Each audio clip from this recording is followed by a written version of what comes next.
गुरुजी ने बताया, बार बार कहते हैं आज परमात्मा कि भक्ति मार्ग में सतगुरु से जुड़ने से पहले आपने ज्ञान को आधार बनाना पड़ेगा। ज्ञान आधार क्या होता है कि गुरुजी के सत्संग ज्यादा से ज्यादा सुनो, और सत्संग सुनोगे तो बहुत सारी शंकाएं तुम्हारे अंदर ऑटोमेटिक उत्पन्न होंगी। नाम दीक्षा लेने से पहले तुम जितना सत्संग सुनोगे उतनी तुम्हारे अंदर शंकाएं भी साथ साथ पैदा होंगी, और सत्संग सुनते रहोगे तो शंकाओं का निराकरण भी होता रहेगा, समाधान भी होता रहेगा।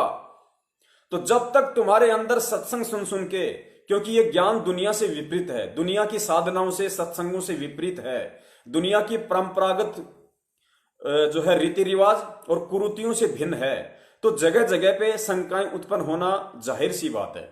तो गुरुदेव ने बताया कि तुम तब तक नाम लेने से पहले इस सत्संग सुनते रहो जब तक सत्संग सुनते सुनते तुम्हारे अंदर की शंकाओं का समाधान ना हो जाए, और जब तुम्हारी सारी शंकाओं का समाधान हो जाए उसके बाद में सतगुरु से दीक्षा लेनी चाहिए, नाम लेना चाहिए। और एक बार यदि सतगुरु से दीक्षा ले ली, सतगुरु से नाम ले लिया, उसके बाद में आपको अपने गुरुदेव की किसी भी भक्ति क्रिया पे, गुरुदेव की किसी भी करनी पे और भक्ति मार्ग की किसी भी बात पे आपको जरा सी भी शंका नहीं होनी चाहिए।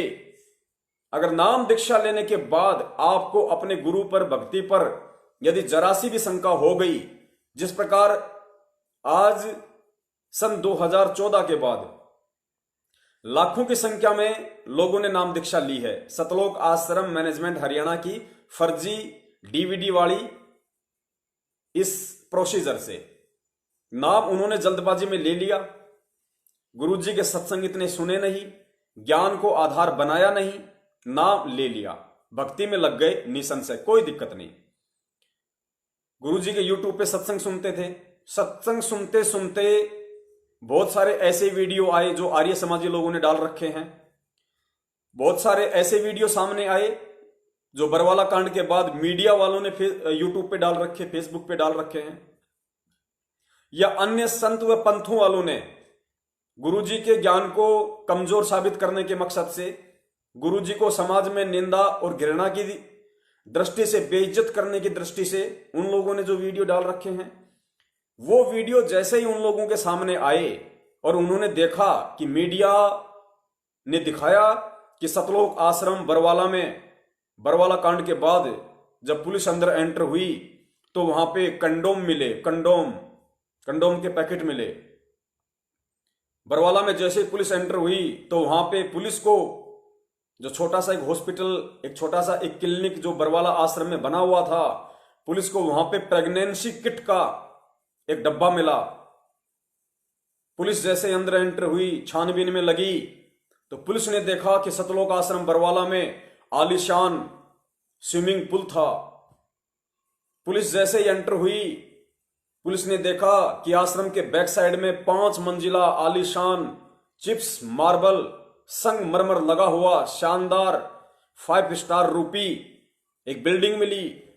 बिल्डिंग में आधुनिक उपकरण, थिएटर, बड़ी बड़ी एलसीडी, संत रामपाल जी महाराज जी के बाथरूम में एसी, लेटेस्ट टेक्नोलॉजी युक्त अन्य उपकरण और कुछ हथियार मिले।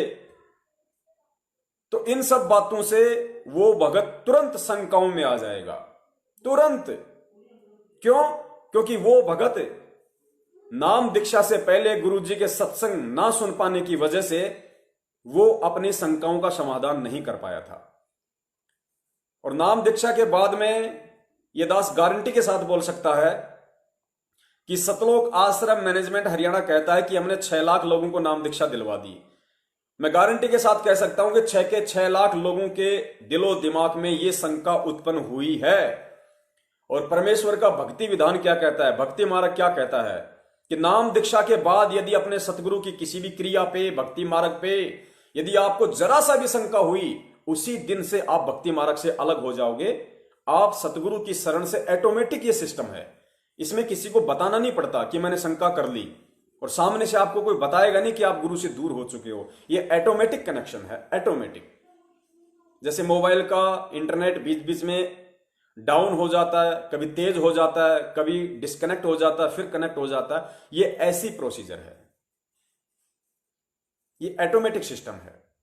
तो बहुत सारी आत्माएं इस तरीके से गुरुजी से फिलहाल दूर हैं। और वर्तमान में दास के पास जितने भी फोन आते हैं संगत के, पुण्यात्माओं, एक तो मैं निवेदन करना चाहूंगा भगत समाज से कि पुण्यात्माओं, मैं सतलोक आश्रम मैनेजमेंट हरियाणा की तरह नहीं हूं।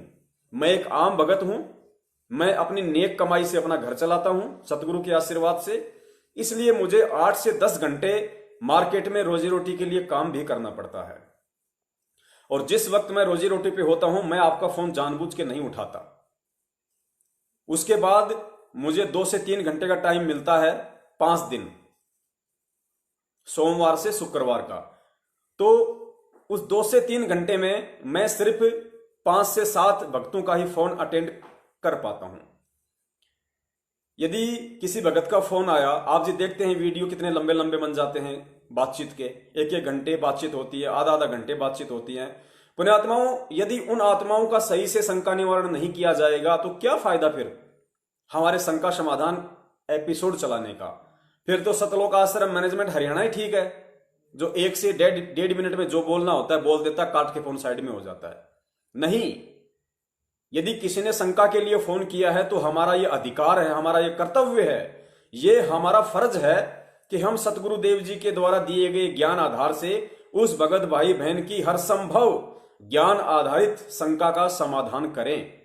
वो आत्म संतुष्ट होना चाहिए कि हां, जो मेरे अंदर शंका थी वो पूरी तरह से निकल चुकी है, वरना धिक्कार है उस भगत को शंका समाधान करने को लेकर। इसलिए दास के पास इतना समय नहीं हो पाता। बहुत सारे भगत भाई सोचते होंगे कि पवन भगत जी फोन नहीं उठाते। पुण्यात्माओं, 400 से 500 फोन दिन में आते हैं, दास नहीं उठा पाता। मुझे भी बड़ा दुख होता है, लेकिन क्या करूं, धंधे की जगह धंधा है, भक्ति की जगह भक्ति है। फिर भी कोशिश कर लेता हूं, 2-4 के उठा लेता हूं, लेकिन वहां उस तरीके से वो बातचीत नहीं हो पाती क्योंकि बीच में कस्टमर आ जाता है। अब 2 तरफ ध्यान डाइवर्ट हो जाता है, तो ना तो कस्टमर को ढंग से हैंडल कर पाएंगे, ना भगत को ढंग से संतुष्ट कर पाएंगे। इसलिए दास के पास इतना समय नहीं होता है। इसीलिए दास जितने भी भगत भाइयों से बातचीत हो पाती है, और मुझे लगता है कि यह बात बहुत इंपॉर्टेंट है, इस एक वीडियो से हजारों भक्तों की शंकाओं का समाधान होगा। इस आधार से दास उस वीडियो को यूट्यूब पर, फेसबुक पे डाल देता है। तो मैं निवेदन करूंगा आप जी ज्यादा से ज्यादा वीडियो देखें, ताकि वीडियो के माध्यम से ही आप जी को सारी स्थिति का पता चल सके, और दास को भी भक्ति के लिए और लाइव शंका समाधान के लिए और अपने काम धंधे के लिए समय मिल सके। तो पुण्यात्माओं, बरवाला कांड के बाद ढंग से ज्ञान को ना समझ पाने के कारण, जल्दबाजी में नाम दीक्षा लेने के चलते 99% लोगों को, जिन्होंने नाम दीक्षा ली है 2014 के बाद, उनको अपने गुरुदेव के ऊपर, उनकी क्रिया के ऊपर या आश्रम और भक्ति के ऊपर शंका हुई है। तो जाहिर सी बात है वो परमेश्वर से दूर हुए हैं, क्योंकि ये विधान है भक्ति का। बाद में उन्होंने अपनी शंका का जैसे भी समाधान किया हो या परमात्मा से क्षमा याचना की हो, वो उनका और परमात्मा के बीच का मैटर है।